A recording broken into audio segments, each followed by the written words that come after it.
And now here's part 2 of our episode.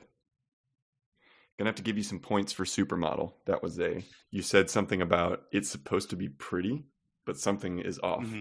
And that's apt if you ask me. So I'm gonna give you 77 I feel pretties. Oh so pretties. That's big. That's large. Yeah. We'll give you some witties too, I guess. Some witties. Some witties is good. I'll give some you witties and some. I'll give you 22 witties. A few gays. A few gays. Yeah, it's a handful of gays. 20 gays. Just a handful. That sounds like a different podcast. But anyway,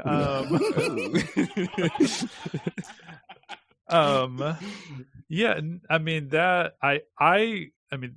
the thing I dig about that track, and that, like you even mentioned the fact that it prepares you for the whole album, because it's everything about it is it's musically clever and lyrically direct, and I feel like that is pretty much the whole album is her being that way. I mean, she's sometimes like she can get a little bit more deceptive with her lyrics, or sometimes the music can just be pretty straightforward, but there's always like that interplay of those two things.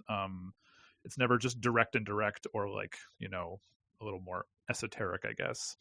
I don't know. And apparently Kendrick tried to convince her to put it last, is what she said. Kendrick thought that should close out the album, but she insisted, is what I read. Nice. I'm glad she did that. Well, that's why. Me too. She said it was the only time she's ever been right. Yeah. Wait, what'd you say, Anthony? Exactly. What did you say? I'm throwing shade at Kendrick. I feel like that's not a good idea. Don't do it. I want to get a dish crack. Well, he listens to this, so he listens. He's our only Patreon supporter. No, that was a good move on SZA's part, ignoring Kendrick's advice. Yeah, sometimes you gotta ignore the people around you. Trust yourself. even when it's Kendrick Lamar. Pulitzer Prize winner Kendrick Lamar. Right. I think that's how he introduces himself now. Hey, how you doing? I'm Pulitzer Prize winning artist Kendrick Lamar. Well, this is the part of the podcast where we start to sort of break things down a little bit, and we're curious to know when you were selecting albums, because you gave us a couple other album options to choose from. Yes. That sounds pointed. It sounds like maybe you want to talk about another one of those. We'll have to have you back on the pod. I was just curious of why this one got chosen over the other ones. Well, life's a mystery, Terrill, so we'll have to talk about that some other time. It was all very intentional, though, just so you know. It was not. It was a decision made with seriousness.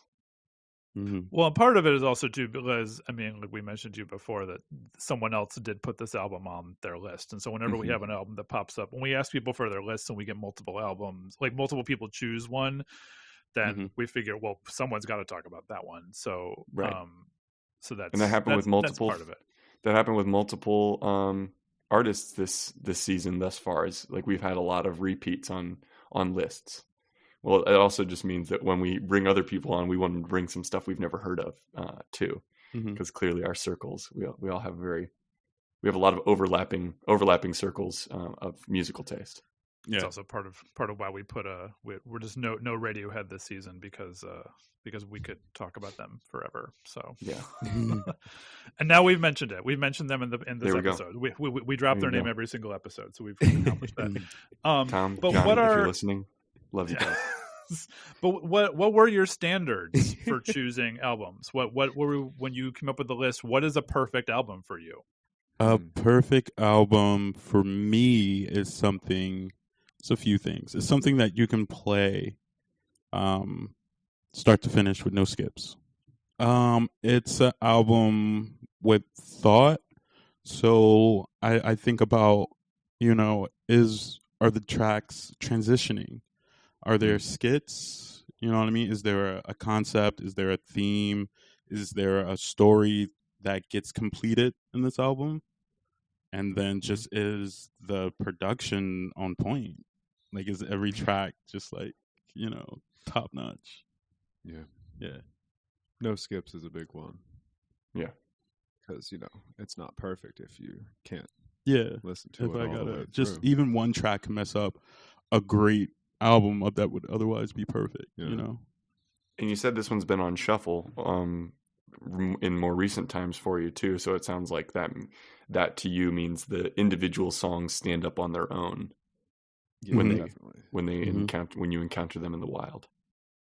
Is there, but like, does the sequence have anything to do with it? I mean, even if you can Order? listen to it on shuffle, yeah. Does it does the order that they put the tracks in, does that play into it at all? Oh yeah, Yeah. yeah, definitely. Because it's I guess the flow is important. yeah, Especially when you have different tempos. You got to know when to slow it down, keep it slow, and then speed back up. Take a break with an interlude or something. You know, the flow is well. That is off flow. That is off flow. It's striking. Yeah. What is that moment? It's you have a problem with that? I don't know. It's just her being weird. I Yeah, don't know. I like it. You like it? Yeah. I don't know. I think that after that moment, it's something about hearing that and then hearing Gogina. That feels really nice. Yeah. But I think that when I'm listening to The Weeknd, I don't want to hear that at the end of it. Huh. I would rather listen to The Weeknd without that attached to it at the end. Oh, weird. That is such a detailed criticism. It's so specific. I'm gonna give you 17 bright ideas for us digging into this. Yeah, bright ideas. We've got bright ideas. Yeah, bright ideas. We've got bright ideas. Yeah, I also like the bookends to this album are really nice with the, with the phone call audio with her mom. Oh, with her mom and grandmother. Yeah, having those voices on there really make it feel really personal and homey. Like a diary entry. It feels like because of that. Mm-hmm. That is her grandmother. Those are her mother. That's real. It's really her. It's a family affair. It's a family affair. Oh, little Mary J reference there. Are there anything else that you look for in an album? I mean, are the things that this album does that a lot of your other favorite albums don't do that makes this one more superior? It's weird because it's just a different case every time. It's like you set out to do something with an album, and if you achieve it, it's going to look different than what someone else is trying to do. So I don't know. It's hard to say. That was a non-answer. I think that it more so falls in line with my other favorite albums, I would say. Yeah, this definitely has the makings of a Terrill favorite. Yeah, there's a lot of the DNA in there. Yeah, just when I think about black women making music, and I think about a really perfect album, and then I think about what they're trying to say and just how direct they're trying to be. I think of Lemonade. I think of Velvet Rope. I think of sad we couldn't do that one. Oh yeah, because there was a Velvet Rope. There was a Janet episode in your first. Oh, I would love it. Oh my god, yeah. We might sorry, have to we covered Janet. Yeah. We'll get you in for that. And just when I get home, just the overall message and the lyrical content that they're doing it, and just the style that they're doing it in. Yeah, I think it falls more in line with just the way I think about music, the way I feel about music. I think it stands out from her contemporaries. It stands out that year. I think it still stands out today, in that way. But yeah, doing something different is definitely a huge criterion, I guess, for what I consider a potentially perfect album. You could do what everyone else is doing and you can do it great, but if you're doing something different and you really do it, and it's really you're putting yourself into this record, then that's really big. Right. Do you think if you had to say, I mean, for you, what is the sort of overall, I don't know, like through line for you for this album? I mean, is it embedded in the title, or is there something else going on? I just feel like it's like I can't relate to everything on it, but it just feels like being in like your 20s, being in like your mid to late 20s.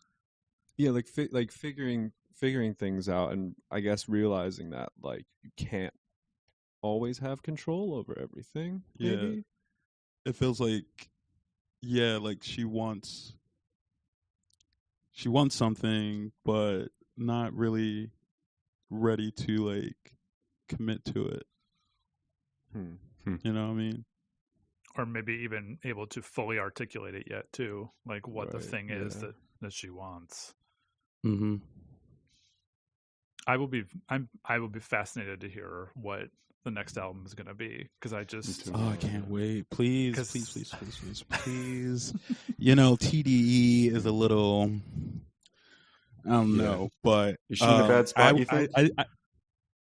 I think maybe that is true. She's in a bad spot, but also I feel like she is a very anxious like person, and she's very nervous, and like she kind of has to like be pushed a little bit. I think with Control, she had to be like pushed to put this record out. But now it seems like it's more like she's ready with it, you know, and it's just I feel like it's ready, like it's punched, and like TDE like not. But I feel like TDE is about to push everybody out right now. So everybody's coming. Kendrick's coming. Schoolboy's coming. Soul is coming. This might Doechii. be a little too busy. A little too recent. No, you can say that. No, you can talk about this. It's all good. Okay. So yeah, they're about to start pushing everybody. Yeah. They're about to start pushing everybody out. So I think SZA is going to be in line with that, because she is one of their bigger stars, which is crazy. I mean, she definitely could have. This could be her third album. This is a 5-year break. That's crazy. And between all the singles and EPs and like collaborations she's done, she has practically put out a whole other album in the meantime. Right. On a high level too. It's not like it's not just like noodling around in the studio. It is. She's like doing high level collaboration that is reaching a very wide audience. Unreleased tracks and stuff. Listen to her unreleased stuff. No. Yeah. But do you think? I mean, this is something I wonder. I mean, kind of the part of the conceit of this podcast is the idea of talking through what goes into making a full album, and it feels like the way that people consume music today, an album isn't always.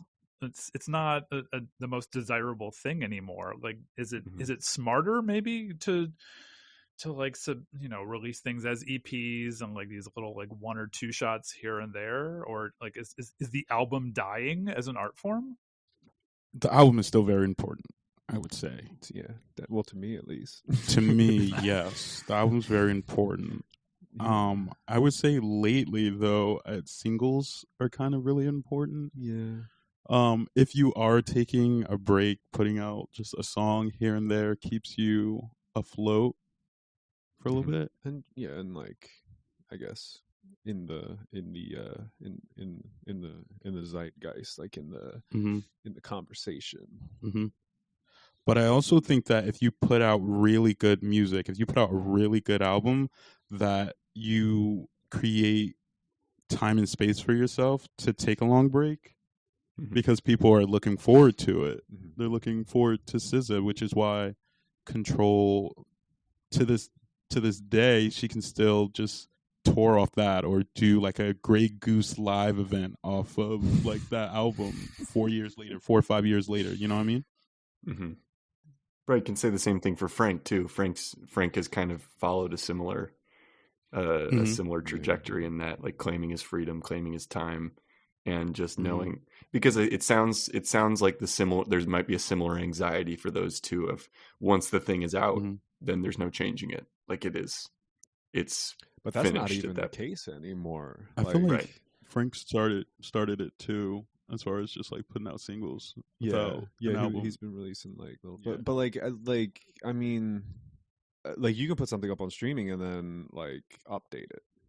You know, like people really aren't like doing like physical releases, or I mean, I guess they are, but it's like You don't have to. Yeah, it's like I don't know who's releasing the buying thing. them. Right. Like releasing the thing like isn't like the end of the like creative process, it seems like anymore. Have you both ever like waited at a CD or record store for an album to be released at midnight to get an album that way? No. No, I haven't. That's No. man. Have you okay, done that for a video game? No. No. Okay. Okay, I'm I've clearly done the that for oldest movies. I'm the I'd go oldest that. person in this room here. Well, because I just what remember album did you wait for? Yeah. a few. Well, the last one that I remember waiting for when Radiohead's "Hail to the Thief" came out. I remember I was living in Chicago, and I remember going to I don't know if it was a Tower Records or something. I don't remember where it was, but I had the only record store the one that was closest to me, and getting there at midnight to get it, and just being excited. Like they opened the doors like 5 minutes early, but you couldn't buy anything until midnight, and they had them all like laid out there, like just. And then having my Discman with me, so that on the train on the way back, I could listen to the album as I was heading home, and that's not an experience that people have anymore. It's No, now you can stay up to midnight and just stream it. Right. Yeah. Yeah. Well, that's what we do now, and it feels like. I mean, that's. I guess the since then, when artists have just suddenly dropped an album, and you can that's. I guess similar in terms of the surprise experience, but I missed that like waiting for it to happen, and then it finally arrived. It's like a Christmas morning or something. But I feel like some artists are abusing the surprise drop. Like not everybody's Beyonce. Like you don't have that hype. Yeah. This is true. Yeah. Let's give us a date. I have a busy life. I need something to plan around. I think we got to give them points for not everybody's Beyonce. Not everybody's Beyonce. I'm going to give you 29 points for not everybody's Beyonce. Get a grip. Thank you. Could you make those lemons? Yeah.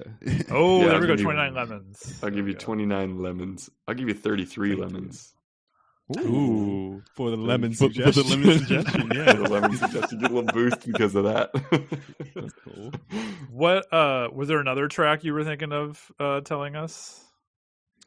Oh, we disagreed completely at first, yeah. Did you? But then Terrill made a very good case. Yeah. What were you thinking of, Anthony? I love Garden. Say it like that. Yeah. Mm-hmm. Lyrically, yeah. Yeah, I mean another one. Yeah, just another like just completely like bearing it all. Mm-hmm. And it sounds great. Like it's interesting.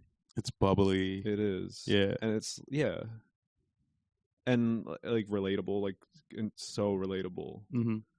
It has the best granny outro. Oh, yeah. The one I'll you take mentioned as much earlier. of her as I can get. She's great. She's great. Yeah. Mm-hmm. Yeah, that does feel like and, the most like 20-something song on the album, aside from the song called 20-something. Now, what's your favorite track? I know now I'm taking over the interview. Go for it. You're good. Well, You're good. how about we just talk? Yeah.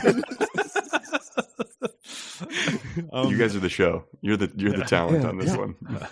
How have we? I feel like we've talked. This was probably years ago. This was probably. I used to flip flop back and forth between tracks all the time, but I would say lately I settled on Broken Clocks. Yeah, It's it's my favorite. a great one. Yeah. Has either of you seen Lizzo's reality show on Amazon? Watch Out for the Big Girls. No. Okay. I mean, as reality shows go, it's not super stellar, but one cool thing about it is the fact she's auditioning girls to be like her backup dancers. And not someone doesn't always get eliminated every episode, but she had SZA as like a guest judge sort of for one of the episodes.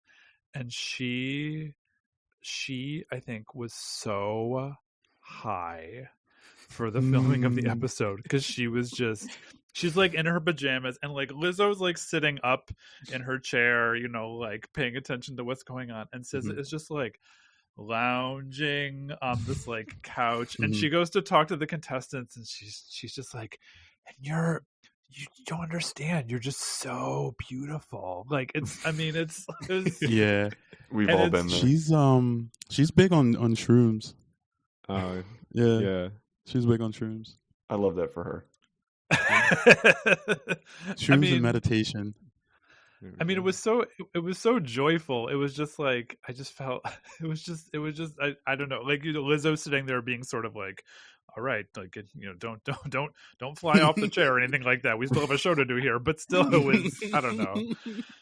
Well, seeing her presence, that seems to be an energy that she carries even when seemingly not stoned out of her mind. Like there is like a positivity, a bubbliness in the midst. It kind of cuts through all of the really vulnerable stuff that she talks about on this album. Is still that bubbliness, is that like positivity that's so. I mean, it's like orange juice, it's just like fresh squeezed orange juice that that is really. You get all your vitamins from that. You don't need a multivitamin as long as you get that. But it's also sweet. Yeah. And a little pulpy. a little bitter, a little pulpy. A little Okay. pulpy. Where are you Like going with this? occasionally a little pulp. Yeah, a little pulp. You need a little pulp, I think. It's fiber. Substance? Yeah. A little mouthfeel. Okay. All right. That's that other podcast. That's the handful of gays. Huh? Mouthfeel. You're gonna get 111 points for mouthfeel. I mean, I could have thought of a different number for mouthfeel, but that's okay. Hey, my mom's gonna be listening to this. Hey, warned us about. She'd be like, "Good for you."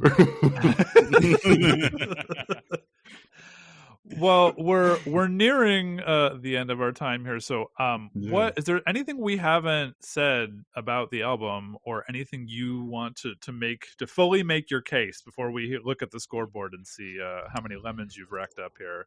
Is there anything we haven't said that the listeners need to know? I think that Control was culturally significant. When I think about just like the fan reaction to her and how it like propelled her, how people love this album so much that people have Control tattooed on them. Like that was a huge thing, just like people showing off their Control tattoos. And I think any album that you're gonna get tattooed on, you got to be great. I almost considered it as well. I was just like, I love this album. This is like the best thing. It didn't happen. I don't have it, but it still could. I thought about it. Still could. Mm-hmm. Yeah, no. I said it. I mean, yeah. And that's Control, and that's my thoughts on Control.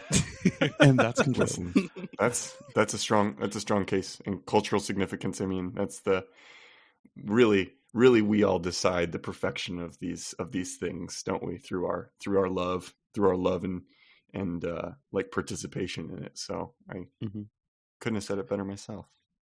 Should we look at the board, Michael? Well, real quick before we hit the scoreboard, I just thought of another quick question. Do you think was it a direct tribute to Janet to also name an album Control, just slightly differently? Kinda. I mean, it's kind of hard not to to see make that connection there. Control is so like you hear that in the context of music, and it's like like a woman taking control of her story, her narrative, her music, everything. Yeah, that's what it feels like. And at the same time, like just taking out the vowels so that it's not it's very millennial. Well, I wasn't going to say that. But so it's not. Yeah. So it's not identical to Janet's. It's like yeah, Janet did this, and now I'm going to do that, and we're going down similar paths, but we're not the same. So it's very internet age. It's very very Tumblr, very Tumblr, very post Tumblr. MySpace. Yeah. Oh, I'm ready MySpace. for the Janet SZA collaboration. Where's that? God. Yeah. That's what I think want. about the harmonies, Oh man. Maybe by saying if we all say it out loud enough, it will happen. Yeah, I'm gonna manifest this. I'm really looking forward to when that Janet SZA collaboration comes out, because it is coming out. Even if SZA just wrote something. Yeah, for Janet. Yeah, just wrote something for her. Oh God, That'd yeah. be really cool. No, we have to. We're dreaming big. If Yeah. we're doing it, we're doing it. Yeah. Like, Yeah, I we're want doing them a double Super album. Bowl halftime show. Ooh. Yeah. Okay. That's even better. Yeah. I don't know if Janet's going to set foot in the Super Bowl Oh, yeah. halftime show again. It's anytime hers. soon. It's hers. She's my Super Bowl It's halftime hers. show queen. She You can, guys know that's like a National Janet Jackson Day, right? Every Super Bowl Sunday, it's her day. Yeah. Mm-hmm. Yeah, on Good. Twitter, it's her Yep. day. well deserved. I'm all for that. Yes. All right. Give us the scoreboard, Tyler. All Let's right. see how they did. Let's see if they have in fact made a case for I this. think they perfect killed it. album. I think they killed it. So we'll run it backwards. You got 111 points for mouthfeel. Could have given you another number, but we all know what that number is in our heads. Before that you got 33 lemons, because not everybody is Beyonce, nor should they be. That would just be, we only need one as a people. We only need one. We only deserve one, really. We're flawed. I don't know if we even deserve one. We probably don't. Lately, yeah. You got 17 bright ideas. We got bright ideas. You got a handful of gays. You got 22 witties. And you got 77 I feel pretties. There you go. And then you got 300 points for the mental image of projecting the Love Galore video onto the wall of your apartment, because I think that's the kind of apartment that anyone would love to be present at.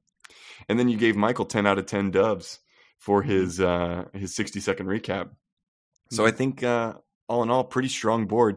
Michael, points taken into consideration, the generosity of our guests also taken into consideration. What do you think? I mean, I think they've made a very strong case. I feel like they played the game very well. I know Anthony really wanted to win. He really wanted to win, and so I think that, I mean, the desire for a win is made him hungry, and I think we get this to him. I think Control is a perfect album. Yeah. I think 300 broken clocks for you. Broke them all. Yeah, it's a lot of broken clocks. Broken clocks. Maybe we'll have to have you two back and talk about one of the other albums you suggested to us. I would love Maybe. that. I like that too. Or maybe Might need to do a live one on that couch there. That couch looks pretty comfortable. It's a new We can do that in couch. person. out here. Yeah, we still haven't. I mean, COVID. Well, also, Tyler's in LA and I'm in Philly. We haven't been able to do the next time Tyler and I are in the same place. You better believe. We need to do a live in the room episode. At some point, yes. so. It's gonna be good. That'll be fun. Oh yeah. Thank you two for coming and doing this. It's really great to meet you two, and I appreciate your generosity with your time and your care and your love. Well, Tyler, what track have we chosen to have our listeners sample? What's our standout track from this album? Well, if it hadn't been, as you mentioned, if it hadn't been Supermodel that you two chose, we probably would have chosen that one, just because it's transcendent in so many ways. But we decided we're also taking into consideration what's the last song that somebody is going to hear if they listen to this podcast episode. What's the thing that most suits playing us out? And we chose Drew Barrymore for that. The first single, killer song. Just kind of, it's the perfect thing to push the boat out to sea, as it will. Like in the Kiss Me More video, that hot astronaut, and he's rowing down the river towards that big Doja Cat face. That's what it's like. That's what we're. Nice. It really captures the absence of Drew Barrymore too. Yeah. Not once does she say her name, right? But you get it. Yeah, you feel it. And the cameo in the video is really nice too. It's really nice with Drew. Yeah, you gotta love that. Well, let's give that track a listen, and I guess we'll see you all next week. Yes, we will. Thanks very much.